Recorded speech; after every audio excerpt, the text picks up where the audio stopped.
ገናና ከሊቀ መላእክት ከቅዱስ ሚካኤል ተራዳኢነት ከአእላፍ መላእክት በረከት ረድኤት ከቅዱስ ሩፋኤልም በረከት እንዲያድለን ተጋቦታችን ተጋቦተ ቅዱሳን ያድርግልን። ማሕሌታችን ጸሎታችንን ውስተ ሰማያት ያሳርግልን። አቡነ ዘበሰማያት እንበል። ይትቀደስ ስምከ ትምጻእ መንግሥትከ እግዚኦ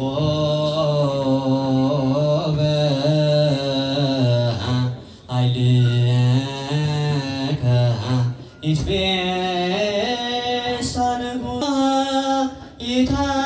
ይታሰይ በአድኅኖትከ